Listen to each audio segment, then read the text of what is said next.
Hi there, I'm your host Marlene McConnell and welcome to the Surviving Trauma Stories of Hope podcast. Today I am delighted to welcome Reverend Catherine Duncan to the podcast, and she joins me from Minnesota in the United States. Catherine is a board-certified chaplain and an integrative spiritual consultant.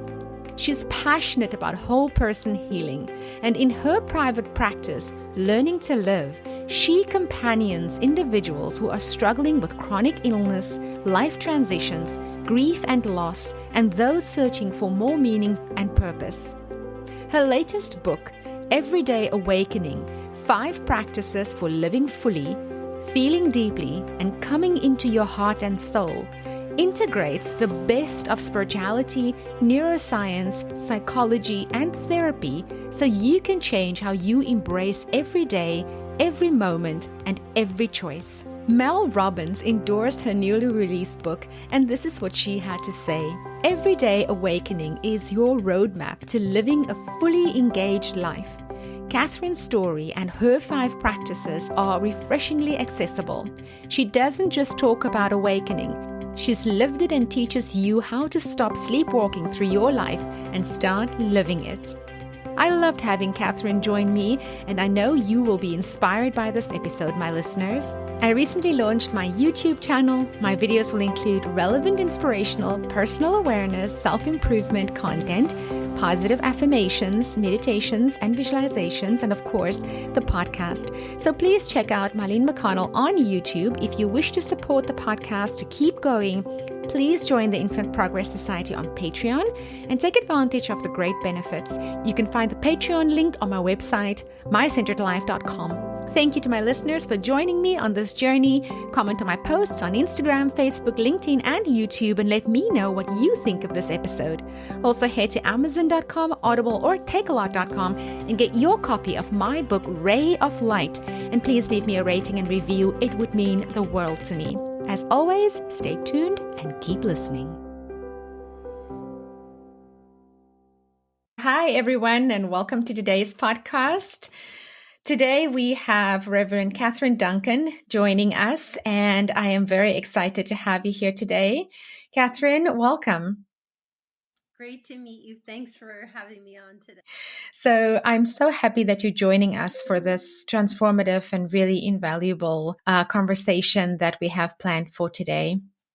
So Catherine, if we can start with some background and just sort of the path, can you share sort of with the listeners and I some of your background, a bit about your journey, just on how you became a integrative spiritual consultant and a holistic healer?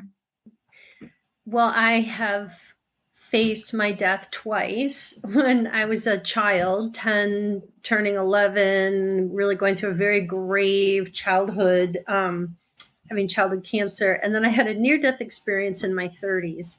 So both of these were really transformative, soul-shaping to who I am today. But starting with when I was 10 years old, turning 11, I was suddenly very ill, and my parents took me to the hospital and they did all these tests, and I was diagnosed with a very rare form of childhood cancer. They told my parents I had a 20% chance to live. This wasn't told to me because I was so little. And I immediately started going through really intensive treatments, chemotherapy, radiation, surgery. And interestingly, in the 70s, they had chaplains, they had therapists. No one talked to me. My mother would say, "You're going to be fine." But everything I witnessed back in the 70s, they did a lot of amputation. They had no anti-nausea drugs. It was really grim. And pretty quickly, I could feel that I was between life and death. I could feel that I was walking on a tightrope. And that's when my journey started. Out of nowhere, I started to pray. I really decided I want to live. And I started to pray and pray. My prayer was, could I live to be 20 years old? And I never told anyone. I kept praying, and faith at that point had meant nothing to me. My family intermittently would go to church, but not long after, this feeling of like peace just poured through my body and took my breath away. And it was just like a feeling of like, oh, I'm not alone and I'm going to be okay and I'm going to live. And that feeling has been with me to this day and just opened me up to life and what it means to be alive starting at 11, 12 years old. Wow. And then in your 30s, you mentioned that you had another near-death experience. But this time it would shape your life differently. And I think that is an interesting conversation because there are so many people in their lives that feel stuck, that don't know how to change or how to make a change. So this is actually a very crucial turning point. But before we talk about that, give us some background as to your career prior to the one that I've described in the introduction. Mm-hmm. Well, after, thankfully, I got through all the treatments. In fact, there was this random treatment being given, and my father demanded the doctors give me this treatment. And actually, what the drug was they gave me is standard treatment now for what I had. I mean, what I had now, the survival rate's like 80%. So I got through all the treatments, and as a teenager, I started voraciously reading, like, why am I alive? And what does it mean to be here? Spiritual, philosophical books like existentialism and human emotions. And I was reading all these kinds of books, and I went through high school, college, but I started out in the business world because I have a lot of siblings. My father being a businessman, it was like, I'm going to be in business. So I was in advertising. I helped start 2 local city magazines here in Minneapolis, St. Paul. And then I had this amazing job with Time Magazine regionally here out of the Twin Cities. Wow. And it was fun. And I love meeting people. And it was, as you can only imagine, pressure. I mean, we were given in January, like, here's your number. You have to reach this or you're fired. So, and I even realized back then I was manifesting because they're like, if you hit, $1 million sales, we're going to take you to Africa. We're going to take you to London. We're going to take you to Hawaii. And I was always seeing myself on every trip. And I wanted wow. That's awesome. I know. So it was really glamorous and fun, and I made a lot of money. But and I was with them 10 years, and year 6, 7, I started to feel kind of this rumbling, like, is this it? Is this really where I'm being called? And I wanted to be a manager. They gave me actually a management position for the Midwest in the United States, and I couldn't say the words yes. They wouldn't come out of my mouth. And I ended up saying no. And I mean, you say no in a corporate career like that, you're done. And I just was like, why? And so I was definitely, even before this Time Inc. corporate trip, whitewater rafting in Costa Rica, I was starting to feel this unease, like, who am I? What am I doing? Where am I being called? And then this experience happened, whitewater rafting, where I had this near-death experience, survived it. And it was really a turning point of like, that's it. Within a month, I gave my notice with Time Inc. They were shocked. And so like, wow. Where am I being called? I mean, it's not a choice when it's a calling. Because callings have a way of shaping it for you. You were saying that probably, I'm thinking, Catherine, in your mind, you were saying, yes, I want the job, but your body was saying, no, you're not going to do it. And callings have a funny way of doing that. It shows us that there is a distinct difference between what we have in our mind and what we have in our body. And the two can actually work well together, or they can be in complete conflict.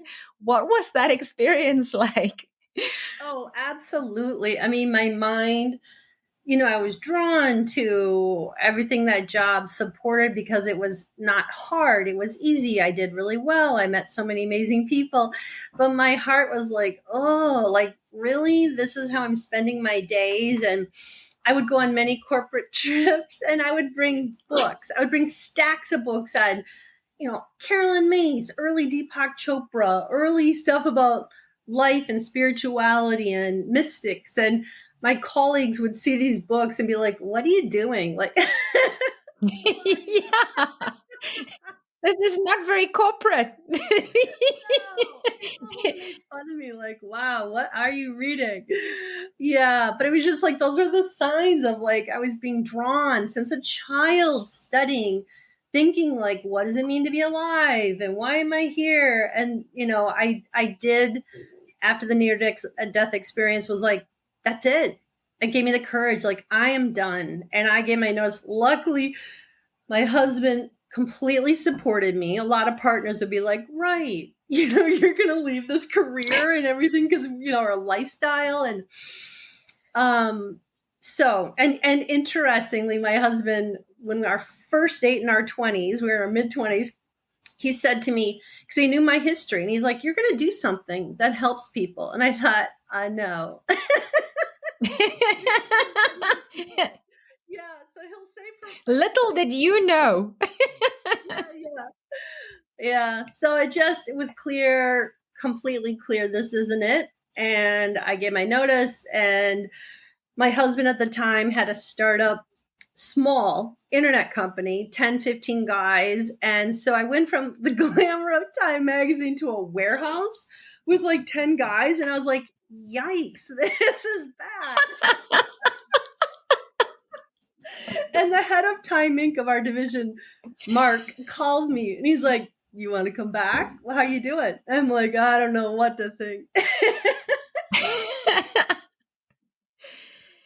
And I mean, that is sometimes such a shock to your system. But I think what we don't realize is that that's exactly what you need if you're about to embark on a major transformation or even a rebirth, which it seems to be what was lying ahead for you. Absolutely. And the synchronicity of, I had the courage to quit. I told my family, all my siblings were like, "What?" Like, "What do you think?" And then it came to me, the synchronicity of a girlfriend late at night. "Have you ever thought of studying theology and spiritual direction?" I had never thought of it. And I was like, wow. And when I got materials, and she had said St. Catherine and University in here is one of the places.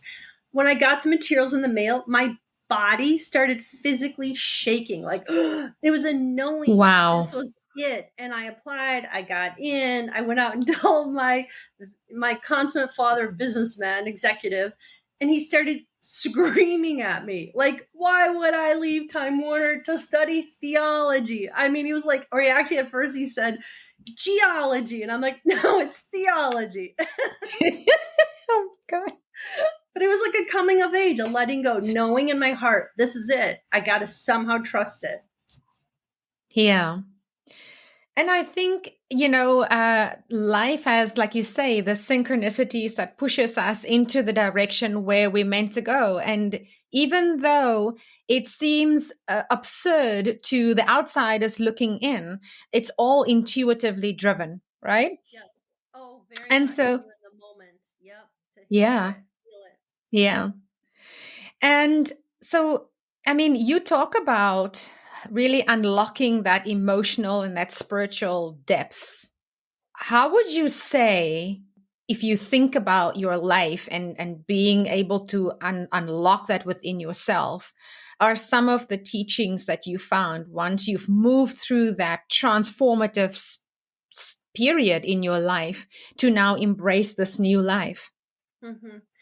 I would say I learned really deeply after that near death experience in particular. I mean, I'd already had this strong faith and guidance and sense of this universal divine energy. I'm really liberal in how I name that sense of energy guiding me every moment. But in my 30s, I really started a devout practice of meditating and journaling and stillness to hear that guidance that was, it's not in your thinking mind. And that's coming to me about graduate school, and then every step along the way, becoming a spiritual director and then a chaplain, even my new book out, Everyday Awakening. it came to me. I'm a mystic. I'm intuitive. I get a lot. And I saw a vision of it 10 plus years ago. I'm like, I'm going to write a book. And so just like paying attention Wow. and listening. But we can experience that when we're not in our thinking mind, when we're in the moment, when our mind is always the past, the future, the rumination, all the suffering, all of that happens in our thinking mind.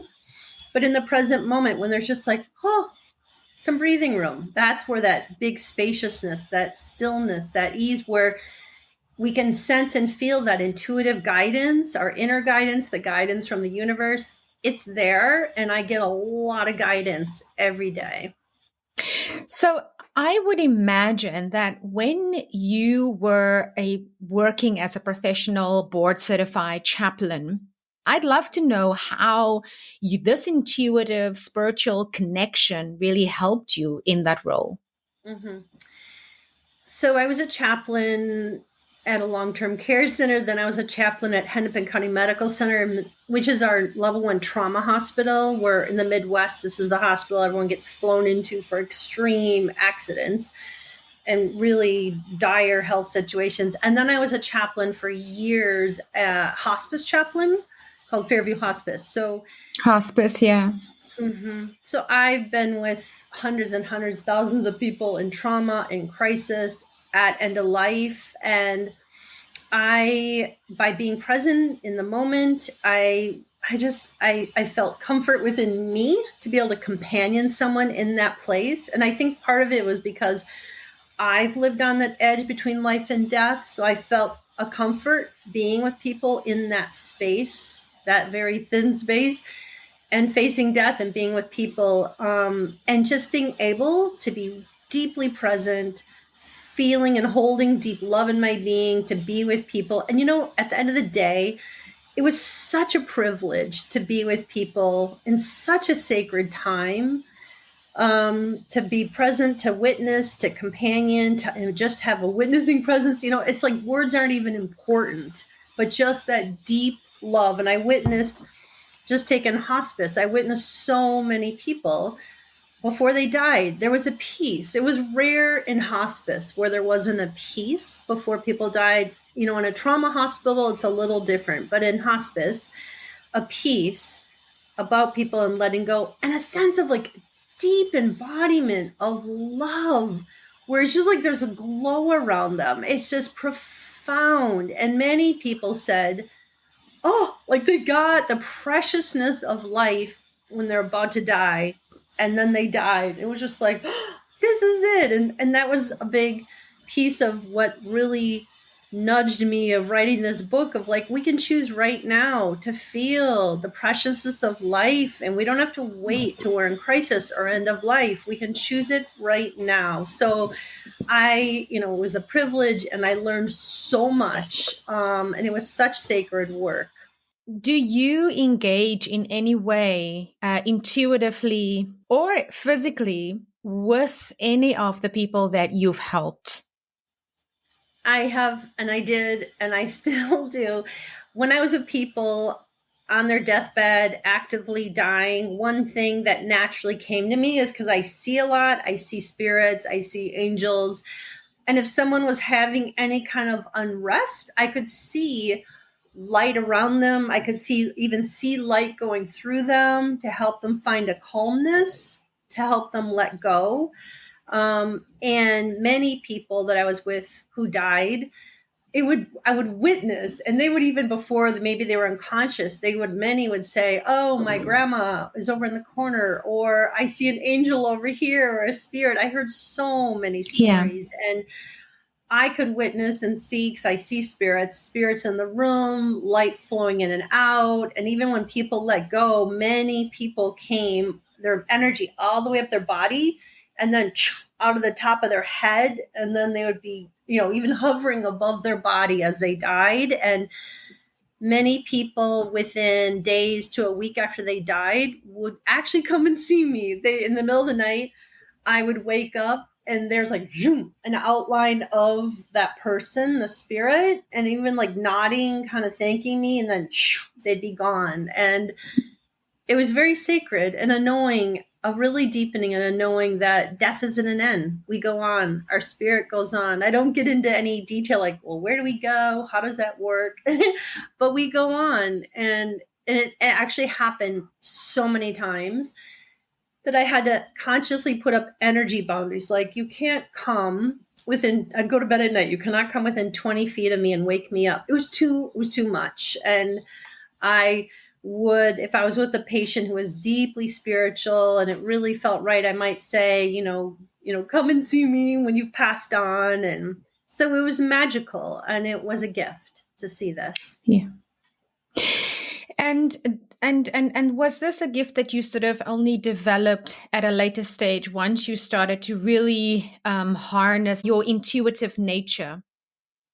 Or was this something that existed even from the time that you experienced your cancer diagnosis at the age of 11 or as a teenager afterward? Yeah, really good question. It really, my vision opened up after that near-death experience 24 years ago in 2000, when I left Time magazine, and then I started with my husband's internet company. I was actually in a room with a bunch of men talking about consulting and a project, and all of a sudden the whole room filled with eyes and spirits, and I was like, whoa. This is, Wow. at first it was a bit shocking. And Yeah. and then it moved to a place of comfort, of like just a knowing there's so many layers of reality that most of us don't see. And it was just like knowing there's so much more beyond being a spirit in a physical body right now. So that's when it started. And then I just kept opening into it. And then I saw a lot more when I was a chaplain. Yes. In the hospital. Mm-hmm. Mm-hmm. So, I mean, there's so many fascinating aspects about what you do and who you are and who you've become, and everything that in life just sort of moved and brought everything into one place for you to be able to access your gift and to be able to bring it to the world, and at the same time understand it, because you have such a good understanding of what your purpose is now and what you're meant to do. Having discovered all of this and settling into the new way of being, can you perhaps shed some light on the practice that you have now? Because now you work in private practice, and you're now established, you've now settled into your transformative life. And how do you now, through your practice, provide services for people in need out there? Mm-hmm.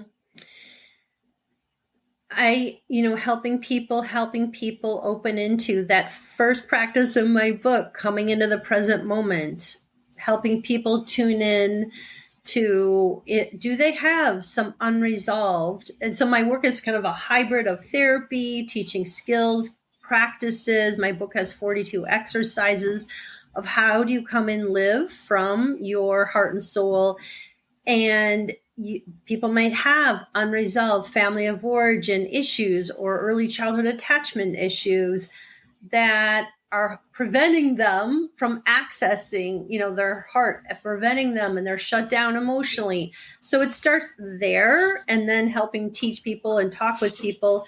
How can you open into your essence, your calling, who you are? And I want to share, you're right. I feel like I am on purpose. I'm exactly where I'm called to be. But this hasn't been a completely easy peasy path.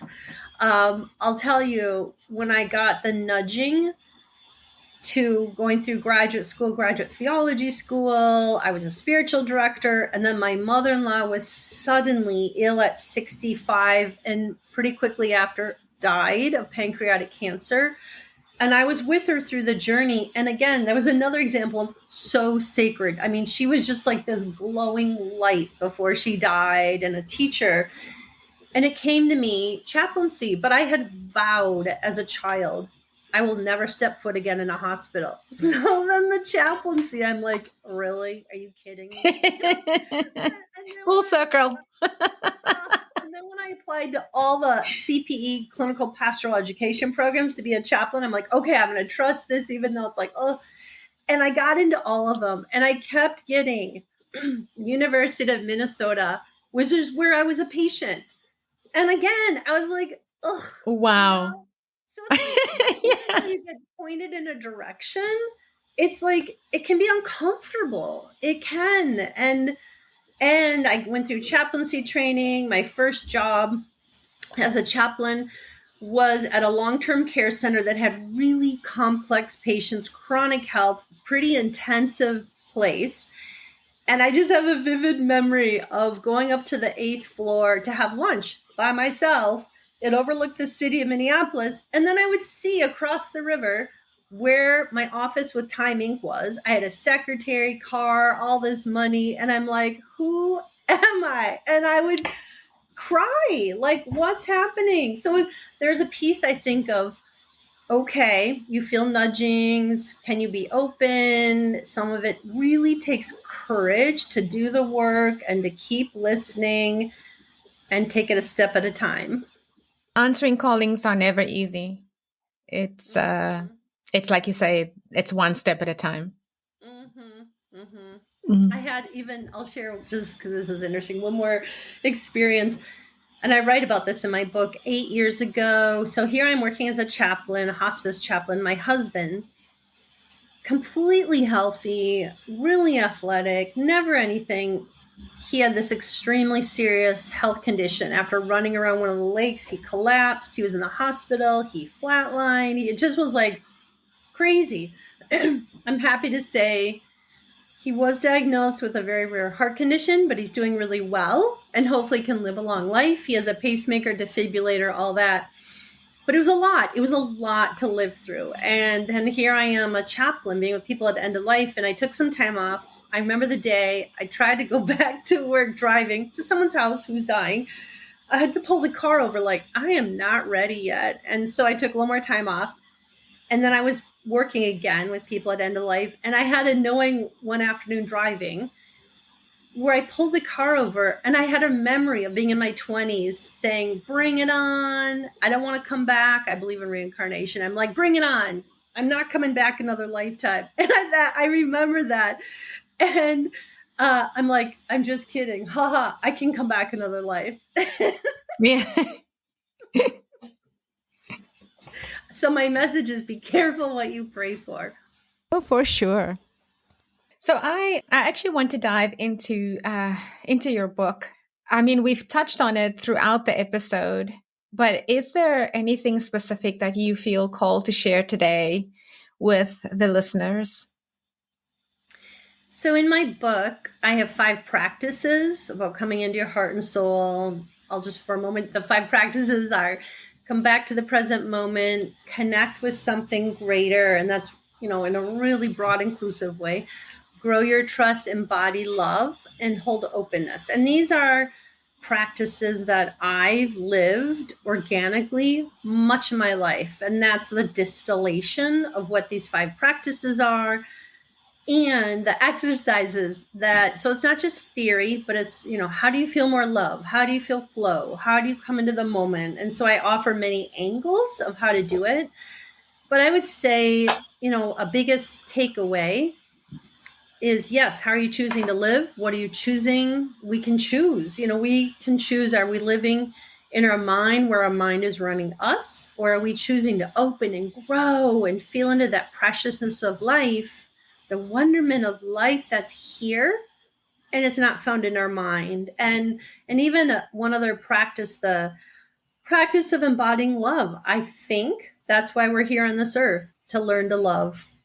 I think what we take with us is our ability to love. And life can be hard and messy. I get it.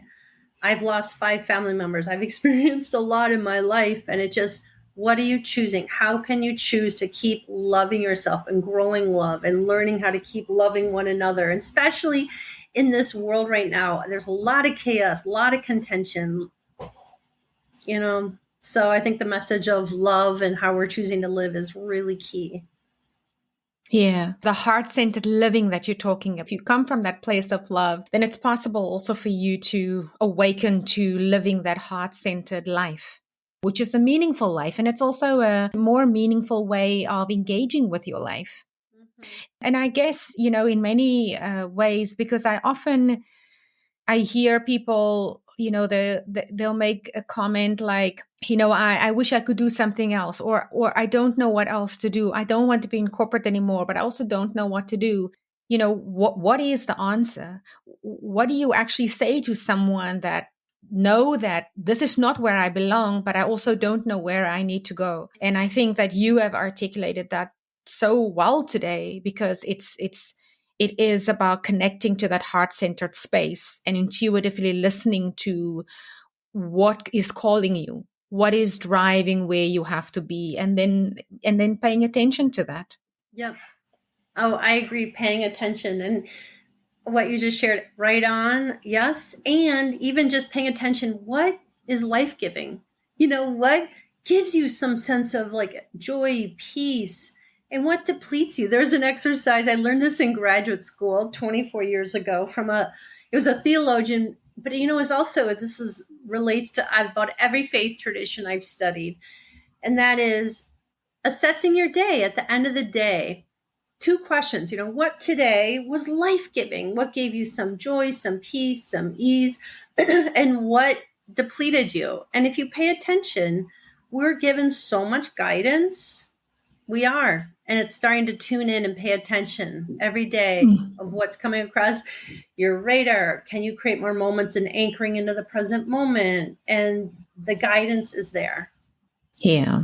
That's fantastic. I think if we are in corporate and we're all living in our heads, it's very difficult to tune in and to listen and to find those peaceful, quiet moments. But I think, like you say, we have guidance all the time, and I think it's best if we do it ourselves rather than have life come along and say, "Let me give you some peace. Let me give you a quiet space where you can now pay attention." So it's always better to be proactive when it comes to the guidance that we have available to us. As we wrap up today's session, Catherine, was there any last words of wisdom that you wanted to share with us? I want to share that every one of us, everyone hearing this right now, we all have gifts. We do. Is it a sense of seeing, sensing, feeling, hearing? That's not in our mind. It's in the moment. And there's words like clairvoyance, clairaudience, clairsentient. Every one of us has a gift.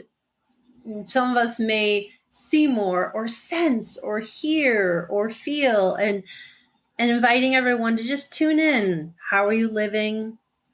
Do you want more joy, more peace, that sense of awe, that sense of wonderment that every one of us has experienced? If it's even at night seeing the sun setting or the wind in the trees, or where there's like a time stops, we can grow that and feel that and open into that. And I think that's why we're here on this earth, to learn how to live from our soul. Wow, the world needs it at the moment. Mm-hmm.